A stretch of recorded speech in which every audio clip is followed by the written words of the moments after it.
I hate how it zooms in like that, but here's our Sheldon lathe. You can see here it's still all apart. I gotta put a box up here. These two switches, they're actually mounted on a piece of metal. It's like cast iron. The cast iron goes down and to the side. See right there? Zoom around. There's two bolts that bolt right into the bottom of the casing, and that holds it up.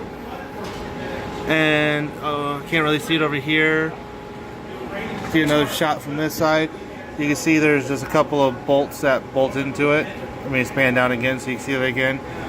See, it's like a casted piece of metal. So you could probably just take your own piece of metal and fashion a bracket for it. Granted, you would need to have these two holes.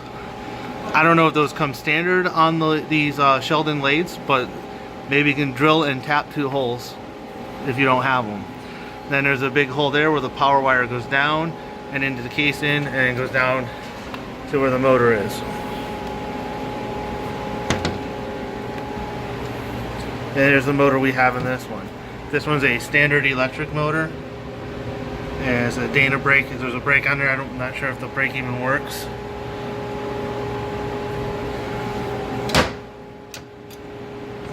The brake controls are right here.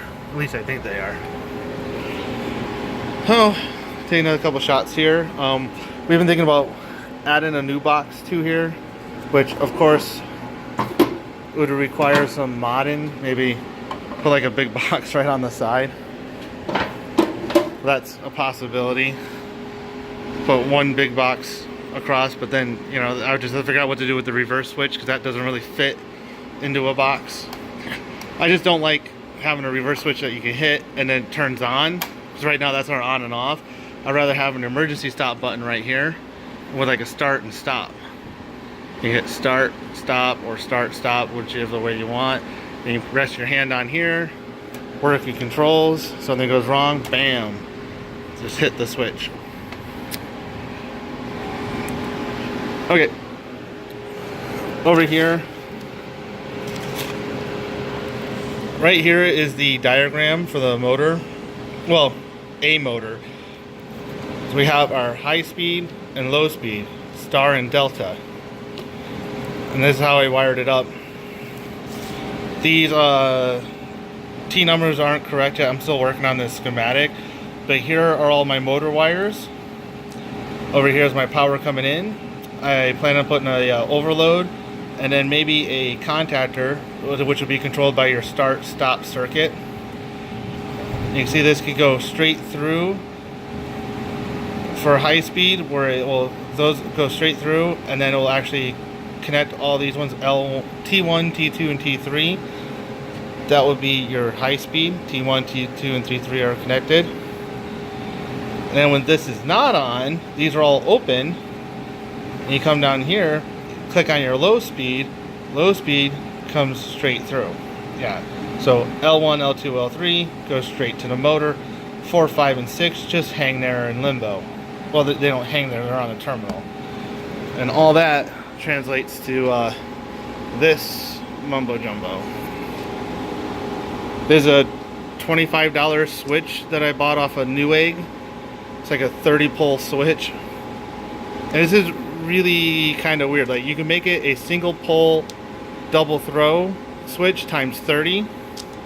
So each like rung of this, like, I don't know if I can point to it well, like each section, see how they're all stacked together like coins? Well, each section is like a switch. So it could be a double pole double throw switch. But if you look at it, these are actually two switches. So 2-pole single throw type setup. There's a switch from here to here and a switch from here to here.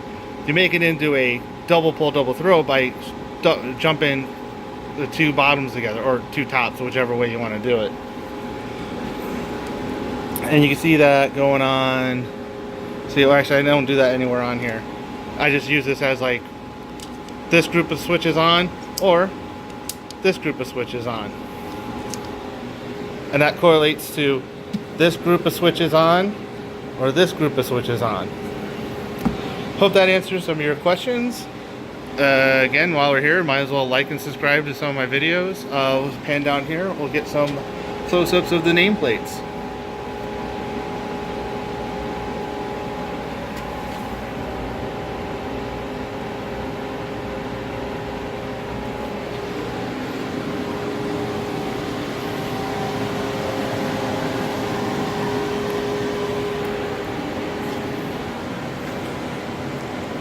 Alright, thank you for watching. Don't forget to like and subscribe.